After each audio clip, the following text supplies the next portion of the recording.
அந்த சாரதா தேவியை போன்ற ஒரு பெண்மணி இந்த அம்மா மாதா அமிர்தானந்தமயி அவர்கள். ஆனால் மூன்றாவது ஒரு சக்தியாக உலகம் முழுவதும் இந்த செய்தியை கொண்டு சொன்னாரே விவேகானந்தர். இந்த மூன்று பேரும் ஒன்றாக சேர்ந்து இன்றைக்கு கிட்டத்தட்ட ராமகிருஷ்ண பரமஹம்சர் பிறந்து 180 வருடங்கள் ஆகிவிட்டன. இந்த காலகட்டத்திலே அந்த மூன்று மூர்த்திகளும் ஒன்றாக சேர்ந்து ராமகிருஷ்ணர் என்ற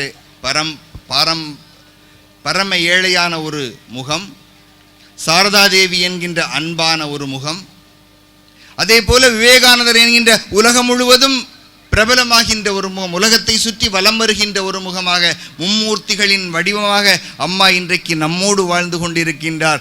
நாம் தரிசித்து கொண்டிருக்கின்றோம், நாம் அவர்களின் ஆசியை பெற்றுக்கொண்டிருக்கின்றோம். அது மட்டுமல்ல, அவர்கள் செய்கின்ற பணிகளிலே, சமுதாய பணிகளிலெல்லாம் ஈடுபட்டு கொண்டிருக்கின்றோம் என்றால் நாம் அனைவருமே பாக்கியசாலிகள், எந்த சந்தேகமும் இல்லை.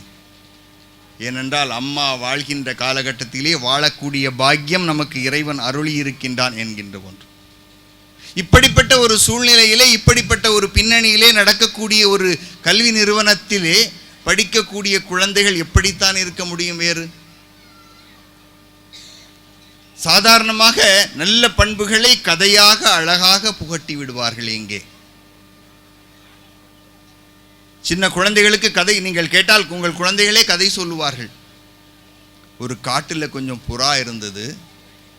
அன்னைக்கு காலையில், அன்னைக்கு ராத்திரி முழுக்க அதுக்கு ஒன்றுமே கிடைக்கல, கொலை பட்டினி. காலையில் எழும்பி ஒரு புறா வந்து சொல்லிச்சு, நான் ஊரெல்லாம் சுற்றி பார்த்தேன், அந்த ஆத்தங்கரையில் மாமரத்துக்கு கீழே நிறைய நெல் கிடக்கு அப்படின்னு சொல்லிச்சு. உடனே மற்ற புறாக்களுக்கெல்லாம் ஒரே சந்தோஷம், ஆகா வயிறு பசி தீரப்போகுதேங்கிற சந்தோஷத்தில் எல்லாரும் போவோம்னு சொல்லி வரிந்து கட்டிட்டு கிளம்புனாங்க. ஒரு தாத்தா புறா சொல்லிச்சு, அங்கே போக வேண்டாம், சாதாரணமாக அங்கே நெல் இருக்கிறதுக்கு வாய்ப்பு இல்லை, அதனால நீங்கள் அங்கே போகிறதுக்கு முன்னாடி யோசிங்கன்னு சொல்லிச்சு. அந்த உடனே சின்ன அந்த இளவட்ட புறாக்கள்லாம் சொல்லிச்சு, போ தாத்தா உனக்கு அறிவே இல்லை அப்படின்னு சொல்லிட்டு எல்லாரும் தாத்தா சொன்னதை மீறி அங்கே போனாங்க. என்ன நடந்து தெரியுமா? எல்லாரும் உட்காந்து சாப்பிட்டாங்க, வயிறு நிறைஞ்சது. சாப்பிட்டு முடிச்சாச்சே, நீ போகலான்னு கிளம்பி பறக்க முயற்சி பண்ணும்போது தான் தெரிஞ்சது கால் உள்ள வலையில் மாட்டிக்கிட்டு அப்படின்னு.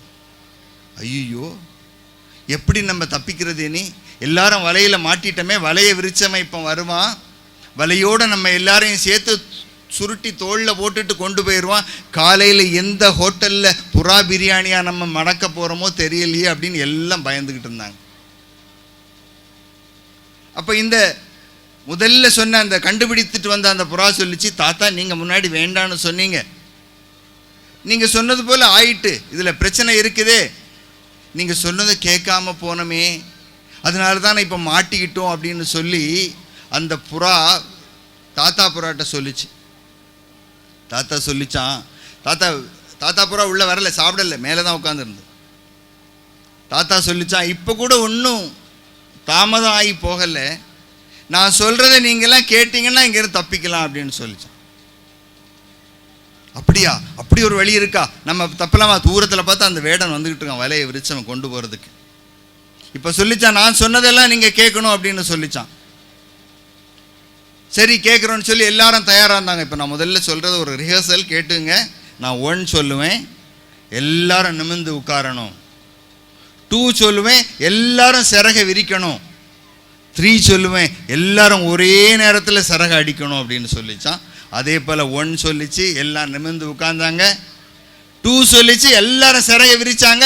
3 சொல்லிச்சு, வேகமாக எல்லாரும் வீசினாங்க, பறந்து போயிட்டாங்க. கொஞ்ச நேரத்துக்கு முன்னாடி நடக்காதுன்னு நினைச்ச விஷயம் நடந்தே முடிஞ்சிட்டு. என்ன காரணம்?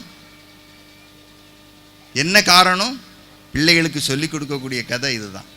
என்ன காரணம்? எப்பவுமே பெரியவங்க சொல்லக்கூடிய வார்த்தைகள், மூத்தோர் சொல்லும் முது நெல்லிக்கனியும் முன்னே கசக்கும் பின்னே இனிக்கும். பெரியவங்க சொன்னதை கேட்கல, அதனால தாண்டா நிறைய பிரச்சனைகளில் மாட்டிக்கிறீங்க. அது மட்டும் இல்லை, முக்கியமான இன்னொரு பாடம் அதில் இருக்கு.